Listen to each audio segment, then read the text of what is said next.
Hi everyone, my name is Micah McLean and I'm the creator of Micah McLean Talks. Today watching my interview with Simon Woodroffe. Please remember to support this channel by liking, sharing, subscribing and commenting, as this helps me to build the platform. Thank you, and I really hope you enjoy the interview. And because you've got to remember on Dragon's Den, what's their motivation? Are they there to find great business ideas? I mean, not really. There's other places to find great business ideas. This is show business. And everybody wants to look good on it as well. Simon, thank you so much for coming onto the platform. It's an honor to have you here. You are the founder of Sushi and you were also on the first season of Dragon's Den. So thank you so much for coming onto the platform. Pleasure. So you were born in 1952 and by 1997 you founded Sushi. So please could you tell us a bit about that?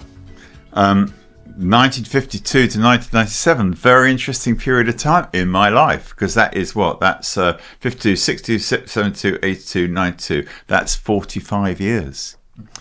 And the first 15 years was growing up, not easy in my case. And the next 5 years was peace signs and rock and roll, end of the 60s and everything we did in those days. And then the sort of need for some kind of work came along, and work wasn't kind of top of my priority in those days. So I sort of thought, I looked around, I thought, what do I like? And I like rock and roll music. So actually I started off in the theatre. I started off actually as a bus conductor in Braintree in Essex. And then I was in an umbrella factory, and I actually was the spotter for helicopters as they sprayed agricultural fields. And, that danger money. I got £100 a week in those days, a lot of money. And I got into rock and roll. And, And I was a roadie first, and then I was a stage designer. I started a lighting company, and then we had got Rod Stewart as a client, and he wanted a white stage, and I'd driven the van for Richmond Theatre, so I knew where you got all the staging things like the drapes and the rostrums and the this, and where you got the scenery made. And I knew how to use a ruler and draw things, so I drew up a stage and showed it to Rod, and he said, if it can tour around the world, if it can travel, is what he said, let's do it.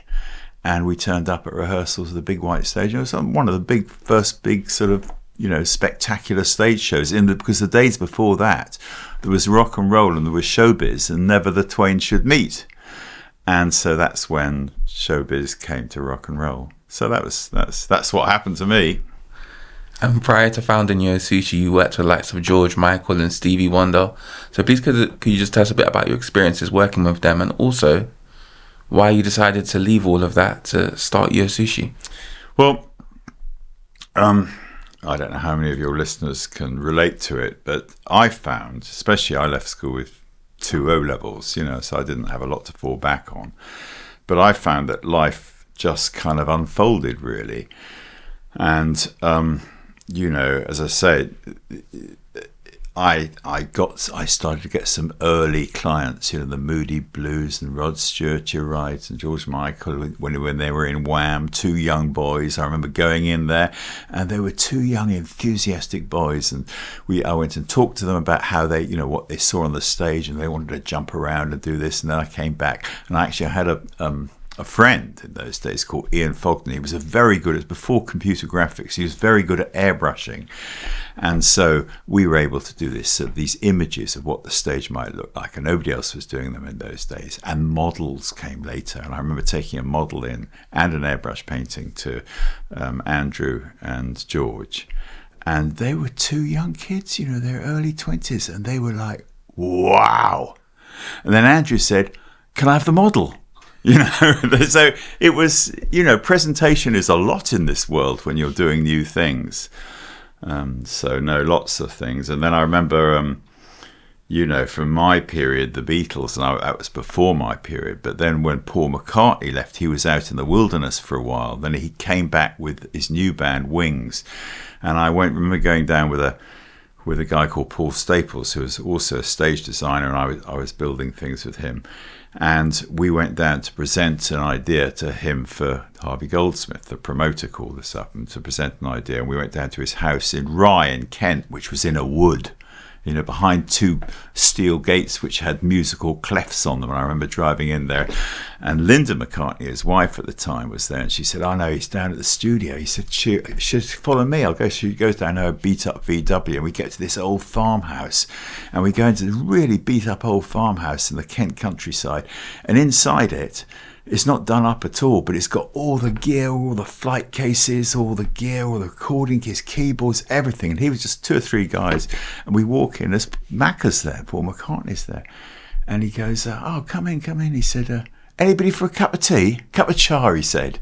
And he made us all a cup of tea. He really knew. I mean, I think when you're that famous, and they say the same thing about Mick Jagger, is that if you've been famous all your life, you know how difficult people find it, so you know how to put them at their ease. And anyway, I remember that meeting going very well, and he said he loved it, and he didn't really know because the Beatles hadn't had any good sound things or good stages, but now the lighting was coming along in these shows, and he didn't really understand it. And I remember him sitting at this piano at the end, he's looking at this model that we presented, and he said, "What's with all that zigzag bit?" And Paul said, "That, Paul, is art." And Paul McCartney takes his arms, he puts them on the keyboard, and the keyboard go bing. And he said, "I know what art was. What is? I was at Liverpool Art School." And it was like being in a bit of history. I mean, that was the glamorous side of it. And then the other side of it was, trying to get these shows to tour around the world for months, year on end, and things breaking down. And oh man. It was not an easy business. Sounds glamorous, and it was occasionally, but a lot of the time it was like, the charge of the light brigade, with problems coming at you left, right and centre. Thank you. And one thing that I learned about reading about your life is that in 2024, the BBC talked about your battle with divorce. Yeah. And I just find your story so incredible. So please, could you just share it with my audience, and also your journey to becoming the successful entrepreneur you are today? Well, the hard times as well, getting to be successful, I mean, it requires a bit of luck, and I hold up my hands that I had a bit, but you make your luck. Good fortune. The truth is, the harder you work, the more that you sweat, the luckier you get. And I'll tell you the good news, talking of divorce and all of that, which is, it's a hard thing in this life, relationships in all forms. And to this day, my wife, who's in her, well, I won't even say, but she's of a certain age as I am. I support her to this day voluntarily, and she's a really good friend. She's the mother of my daughter, so things work out. But at the time, I thought my whole world was going to fall apart, And I think what happened to me when I got divorced is that I was really sort of pushed down on my knees. And, rejection obviously is one part of it, but it's also sort of challenges who you are, and, being taken away from the daughter that I absolutely adored, and how unfair that was. Those very, very strong feelings. And also fear of financial insecurity. It's been hard enough supporting myself through this life, let alone supporting a family, let alone supporting a family that I'm not even living in, and woe betide me and what's going to happen. I had a bit of money, but not very much. So I was thrown to the floor, and I think what it did is it brought up for me all my insecurities of growing up in what was a difficult childhood one way or another. Loneliness, and who am I? Am I going to live in a bedsit? Is it all going to go wrong? Where do I get confidence from? When it's like on a summer's day, you can't imagine what a cold winter's day's like, and vice versa. And in the same way, when you're confident, like I am now talking to you, I can't imagine what it was like when I wasn't. But there was a time when I really wasn't. I didn't. So I don't know how I got through that, but acting as if, I think, is one thing. But actually, what I did was I was a chain smoker, and I ended up, and I wasn't really an alcoholic or a drug addict or anything, or I did sort of do anything really to sort of medicate those uncomfortable feelings.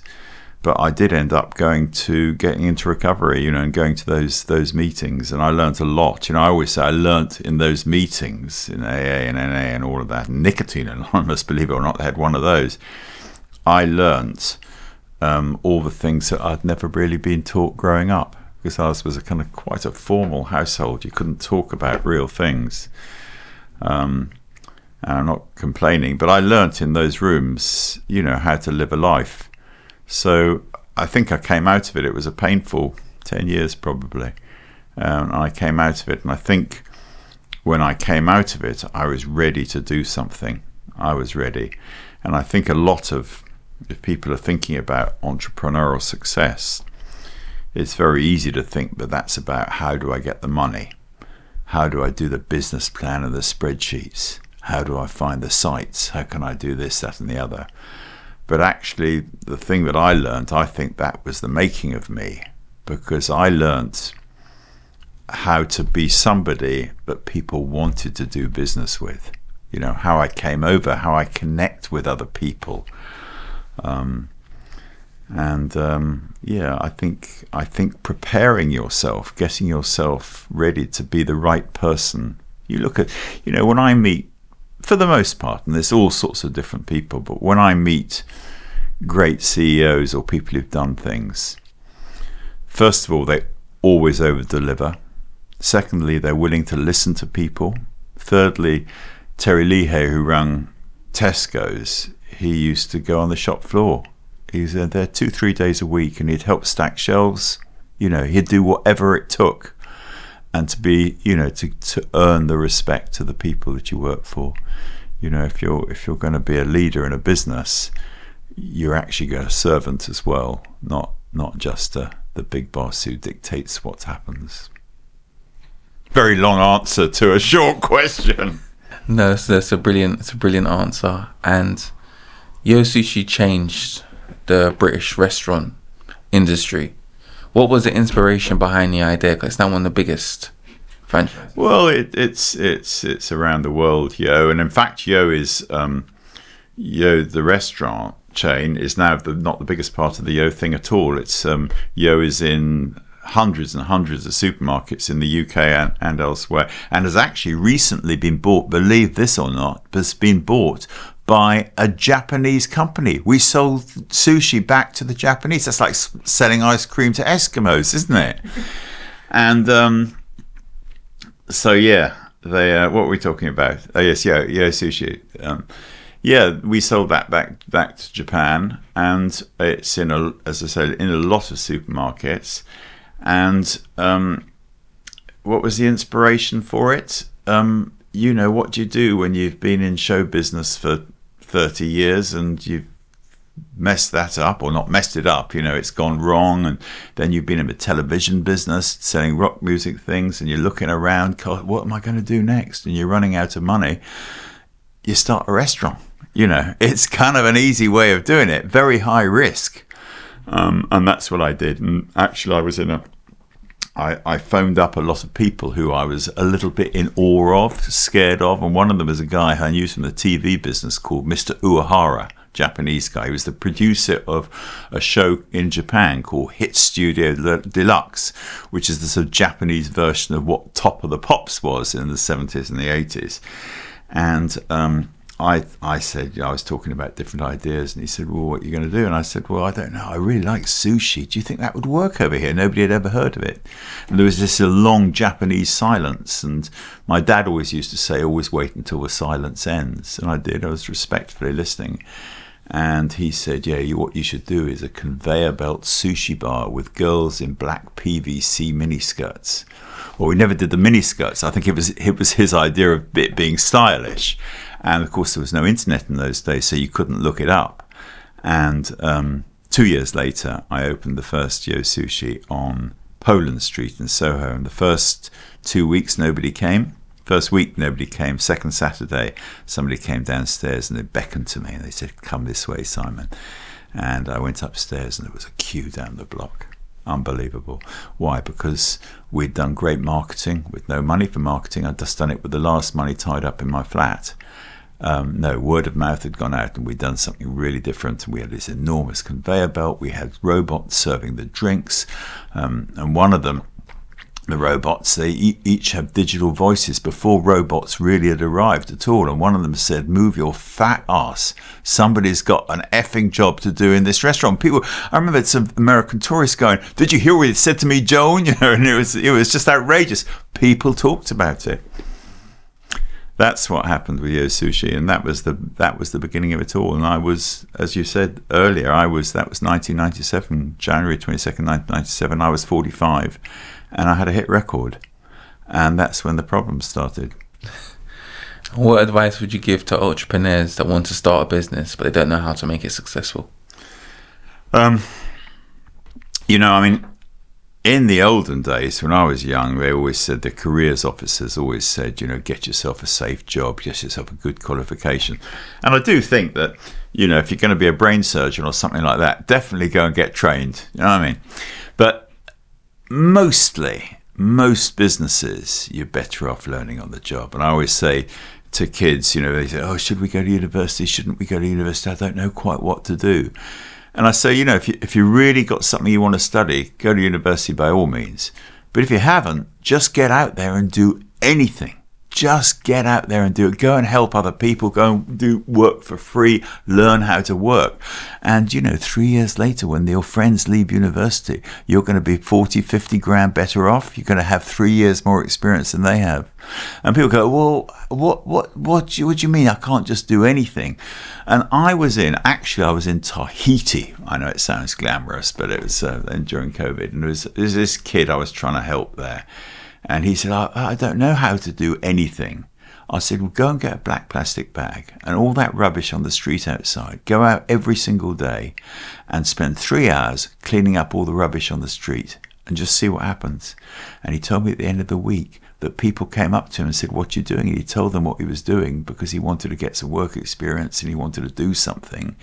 And this guy gave him a job in his bicycle shop as a result of just doing that simple act of service to his community.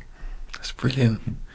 And one thing that people know you for is that you were a dragon on the very first season of Dragon's Den. Yeah. What were some of your best experiences on the show?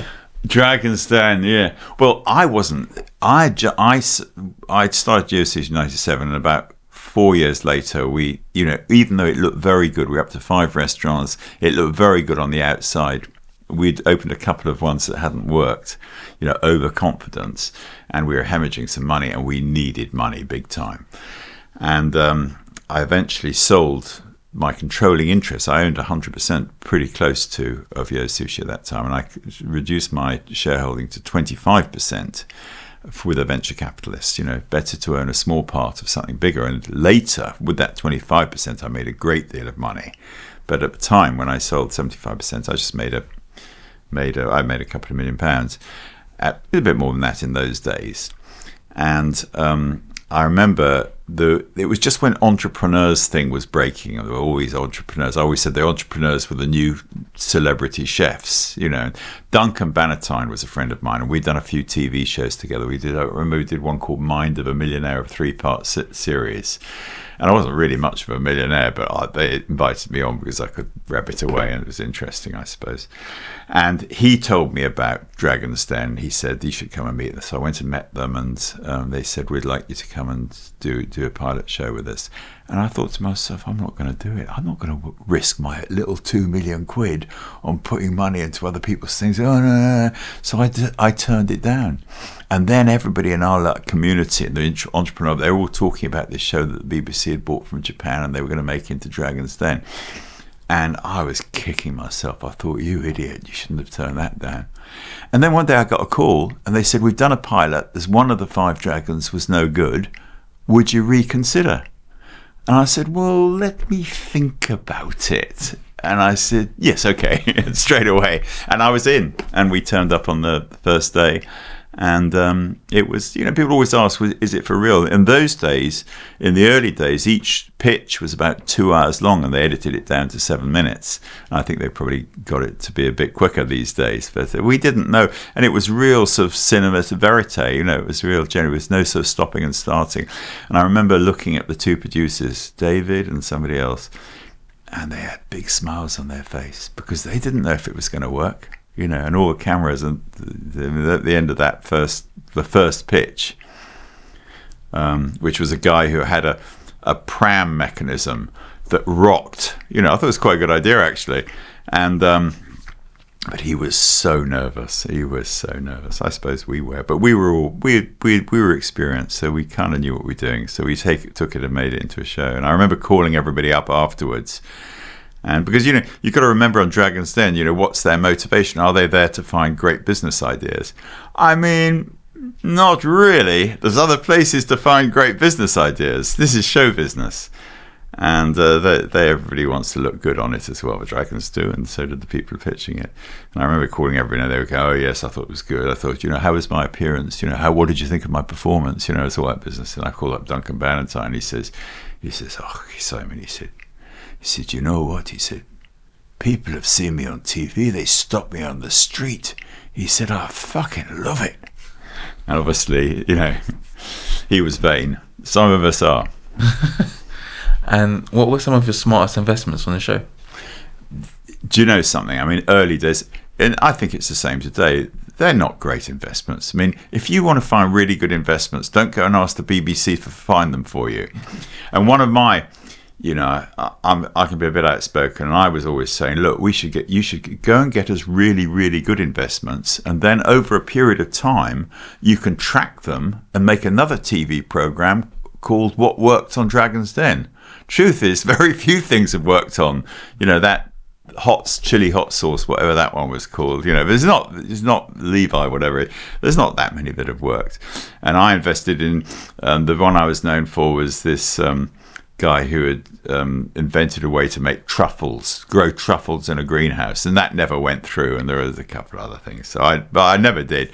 But I kept telling them that they got it wrong. But they wanted it to be like, let's get not such good ideas, perhaps, and then we can just slag these guys off, and we did in a good way. Well, I think I was always known. They always said I was the nice dragon. Perhaps I was too nice. Perhaps that's why I didn't do. They've changed the Dragons, as you know, all the way along, and that was always the plan. So I just did the first series, but it was great. That was enough for me. It was fantastic promotion for the Yos in the early days, and it gave me a platform to do other things. And I sort of suddenly started to move into the world of successful entrepreneurs and be known, and people always want take your call back and all that stuff. And then, of course, you meet people who... I got some more money from Yo, and I started to get richer. And then, of course, you meet people who are much richer than you, and you feel inadequate. And that is a form of madness. And I said, that has got to stop. I've got more than I ever dreamed of having, financially, and status and everything. And I'd just be very, very grateful for what you got, and try and spread it around a bit, and try and use it to do interesting things. But it's a form of madness to feel inadequate with somebody who's got more than you at that level. And are you in contact with any of the Dragons today?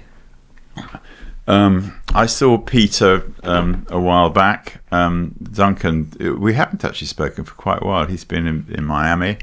So no, not really. Doug has gone to South America. So no, actually no. If I got a call from one of the other ones recently as well, but no, they're not besties really. I think Duncan's the one if we saw each other tomorrow, like when you haven't seen friends for a long time and they're good friends, it doesn't matter. You just start up again. But he's the one who I like the most.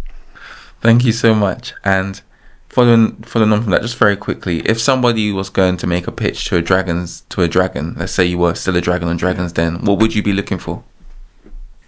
Okay, I think the thing that works to persuade dragons to make an investment in you is if you are actually trading and you've made some sales.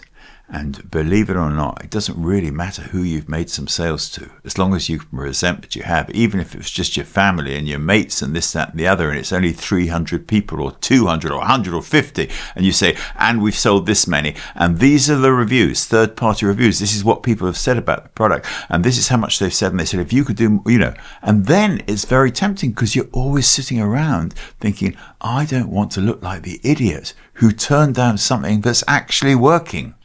So if I was to do a presentation on Dragon's Den, I would make damn sure that my product had gone out, that people had actually bought it, and that people, preferably people whose name you recognize or whose business name you recognize, have said, this is great, we're going to get right behind this. And in fact, I always said, I remember writing a book, the first book of Yo, and I wanted some sort of things to go on the back of it, people saying it was thing, and I did a speech at the Institute of Directors, and as we were walking out of the speech, I overheard this guy about a few people away, and he said, he didn't know I was there, he said, that was the best speech I've heard in this building in 20 years. And so I just wrote that down, and then I put it on the back of the book. His name was David Twiggy Mollison. I have no idea who he is. Didn't even look him up. It was pre-internet. But I didn't ask his permission. He had said it, so I put it down there. So you don't have to get permission for everything. You've got to be bold. And talking about the book of Yo, I've actually read a couple of chapters of the book. I just wanted to ask, what was the inspiration behind it? And particularly, I want to focus upon your 3 principles of life. Okay, my right principles of life. Well, the Book of Yo, which is the bookofyo.com, I wanted to do something innovative and different. So I thought, do I really want to publish another book? I mean, the original Book of Yo 15 years ago was a very, very short book because I don't have the time or the patience to read long books. I want to learn everything that somebody's done in as short as possible way. Anyway, this is 60 double-page spreads of things I've learned. Each one's a different subject. So you don't, you put it in the loo and you can read one chapter at a time, as you well know. And it's called thebookofyo.com, easy, bookofyo.com. And it's online and it's free. And you can press buttons and things happen. It's a bit like a sort of child's book, with those advent calendars you could open, but it's on an electronic version. So that's the Book of Yo. And what was the other part of the question? What advice would I give to people? Yeah. It's different on every day of the week when I get asked that question. But I never met the person who went out to do what they really dreamed of doing and regretted it, regardless of whether they were later successful or not, even when they failed. I never met people who regretted it, but I met lots of people who, from a later age, stood up and said, I wish I'd taken that opportunity. And I suppose what comes to mind from that is that if you can get out in the world, if you sit at home thinking about ideas, trying to work it out, you'll never get anywhere. If you go out and see people and talk to them, act as if you're somebody, and talk about ideas and say that you're looking for things to do, and meet people and meet other entrepreneurs and go to those entrepreneurial type things or listen to podcasts like yours, if you do that, then things come along and you've got to stand up, put your head above the parapet, risk being laughed at and say, I'll do that. And famously, I've always said, if you come across something that you like, give yourself 100 days, 1% improvement a day for 3 months. At the end of the 3 months, you'll know a great deal about that. That's when you decide whether you're going to do it or not. You ban yourself from saying, should I, shan't I, during that period. 1, 2, 3, 3-second rule. And at the end of that, you can make the decide. And talking of rules, I think the one you're referring to is the one I always say, my sort of, and I only know these rules because I was completely the opposite. I did everything wrong. And the first one is, don't try and change anybody ever. Don't try and change anybody ever. You can't. Let them go. Hire somebody new. Don't try and change anybody. Help them. Listen to them. Don't take anything personally ever. Always used to take everything personally. It's not. You don't want to get wound up. You don't want to copper resentment. Resentments are poison. that you drink hoping the other person will die and they don't. So and then the third one, and this has just taken years to understand, is if you keep going, if you keep putting yourself out there, everything always works out. Even your divorce, even losing everything you've got, it always works out if you can keep going. And if you can wear life reasonably lightly and smile a lot and be good to people and don't moan, take responsibility for everything that happens to you. Don't be a moaner. That's actually really, really powerful. I mean, even reflecting on that, resentment and, not trying to change everyone. Those are serious life lessons, because these are mistakes that we all make. It's so true. Yeah, I can see by the smile on your face that you can relate to that one, and I actually think a few of your viewers can as well. Definitely. Yeah, but you've got to act. You've got the thing about any of these changes, personal changes. Yeah, I'm told that your character is really formed in the first 5 years of your life. And that's what you're given. There's not much you can do about that. But to actually make changes in your style of how you deal with things, it requires practice. It requires some kind of reflection, talking to other people, asking people's opinion of yourself. If you trust somebody, whether that's a professional or somebody and it requires practice, and it requires making lots and lots of mistakes, falling over, dusting yourself off, and looking stupid, all of those things. The thing about all of those things is most people aren't thinking about you and what you look like. You think they are, they're not. They're thinking about themselves. Thank you. And under the Yo brand, you have other franchises such as Yotel and Yo Home. What was the inspiration behind these ideas, and why did you decide to expand in the way that you did? Well, what do you do after you've got a bunch of restaurants, 75 restaurants, and they're expanding into supermarkets and this, that, and the other? And, I'm not good at the day-to-day management. I've always had good partners to do that. So I'm looking around for what's the next thing. And it just seems to me obvious that if you've got something called Yo and everybody knows about it, what's the next thing going to be called? It's going to be called Yotel. So I start developing that as an idea. I'm driven not by how much money am I going to make, but what would a hotel be if it was Yotel? And now they're all over the world, and in the airports that we rent them by the hour. There's a lot of funky hotels that have copied what we've done over the years, and we have 50 hotels by the end of 25, I think. And they're big hotels. New York, 700 rooms, largest hotel to open in New York in 20 years, and by two English guys, me and my partner Gerard Green, and that's in a town that eats Englishmen for breakfast, So we got away with it anyway, and 400 rooms to Singapore, all over the world.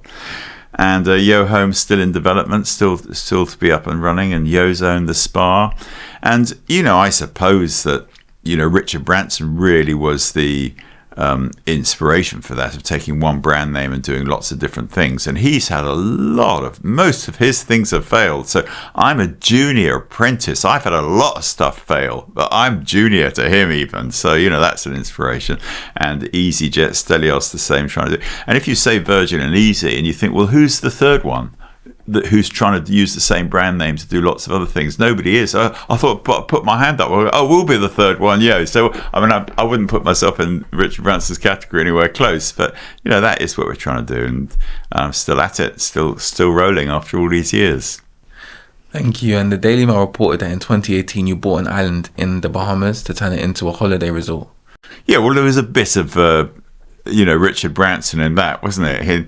Especially when I'm standing on this island in the Caribbean with my girlfriend at the time, Marie, when we've flown in on a seaplane and landed just off this island, desert island. And I said to the pilot, the black guy there, and I said, in Bahamas, and I said, what's the most dangerous, landing you've done on the sea? And he said, well, this one was pretty close. He said, I've never been in here before. And anyway, we're standing on the island with the agent, and he turns to me and he goes, what do you think? I said, it's a very nice island. And actually, I wanted to do floating islands. That had been my idea, concrete floating islands. Talk about your ideas, then they happen. And he said, what you need is an island, and then you can do the floating islands off of it. And he said, this is a very good island. It's a very good price. And he said, it's is 30 acres bigger than Richard Branson's. I mean, he was a good salesman. That got me, didn't it? So I bought it there, and then I actually said to him as we walked down the beach, I said, I don't want an island, but I said, if your client would sell me this for 50% and not $1 more of what he's asking, I'll buy it for cash tomorrow. Well, it took 9 months that to happen, but I did. And I would recommend anybody out there who's really listening to this and considering buying a island in the Caribbean, I'll whisper it. Don't do it. It's extremely difficult. And in fact, I sold my island for more than I bought it for, I might add, earlier this year. I was quite relieved, to be quite honest. That was one that didn't make it. But I would have liked it would have been good. It's a difficult place to do business, the Caribbean. And it's just interesting because even drawing upon your life, entrepreneurship is also about failure as much as it is about success. Yeah, I've had more failures than I've had successes. I always thought that when you were, when I was younger, I always thought that when you got successful, what you did was you just swanned around the world being more successful. It's not true. It's just as difficult to do the next thing. It's not so life-threatening. When I did the first Yo's and even up to Yotel, I was putting everything I've got on the line. And if it had really gone wrong, I'd have lost everything and had to start again. It would have threatened my ability to be able to go out or eat or survive. And now that's not the case. And I'm careful to protect things. I'm careful to be sensible about it. But actually, as a strategy to make your first million, risking everything you've got, like everything, including your house and the whole bit, especially when you're younger, especially if you're single, but you have to negotiate that with your wife or whatever you think. But it's not a bad strategy. Risk everything because you can start again, especially if you don't have too much. Thank you. And it's really interesting because in a lot of restaurants, the Daily Mail reported it this year, a lot of restaurant foods have a lot higher salt content for children. What are your thoughts on this? Salt, and everybody should know this. I mean, sugar, we should all stop. But salt is worse because salt is the one that builds up the, whatever they call it in your blood vessels that you end up having to have a stent with. Your blood vessels get blocked. And I work real hard on that. But, there's going to be salt on every table in every restaurant, or soy sauce on every Japanese restaurant. We need to take responsibility for ourselves. It's not the government. Stop eating salt. Stop doing too much soy. Stop doing sugar. Take responsibility for yourself. And I'll tell you though, if you eat sushi, especially sushi, sushi actually is not that old a thing in Japan. It's only 150 or so years ago. And they used to pickle fish, fresh fish, in rice vinegar, and presumably they'd in big chests, and presumably some chef or some guy nipped in there to nick a little bit, and he put his finger in and tasted and thought, that tastes good, a bit of soy with that would be good, and maybe I could get a bit of wasabi. And he said, that is delicious, we could sell that, what should we call it, sushi. That's how it all happened. And the Japanese eat, their diet is rich in fish, omega fish oils, very, very good, omega-3. And if you eat a sushi diet or a Japanese diet, chances are you'll live a much, much longer life. But also, you'll be very healthy, so you'll want to be fit, especially if you don't eat too much of the salt content. You'll want to be fit, and so you will become more attractive to women, so you'll get more of the opposite sex in your life. And also, because you're feeling good about yourself, you'll do well in business, so you'll get richer, you'll get the girl or the boy, and you'll live a longer life. I mean, that is Yo's offering an awful lot more than just sushi. That was brilliant. That was a brilliant marketing pitch for Yo Sushi. Last couple of questions. How can people connect with you on social media? So you can connect with me at Yo Simon Woodroffe. Also, you can go to bookofyo.com, and it's got all the social media on it. Thank you. And the last question I'd like to ask you is, please tell us about any other projects that you want to tell my audience about. Well, I'll tell you about the secret project, which is end of next year. My autobiography comes out. Yo man! So look out for that in due course. But in the meantime, I'm on social media, and I'm talking about my life and what I learnt along the way, and just stuff like this, really. So it's been an absolute pleasure talking to you. Thank you for listening, everybody. Thank you for coming on the platform. Really appreciate it, Simon. Thank you.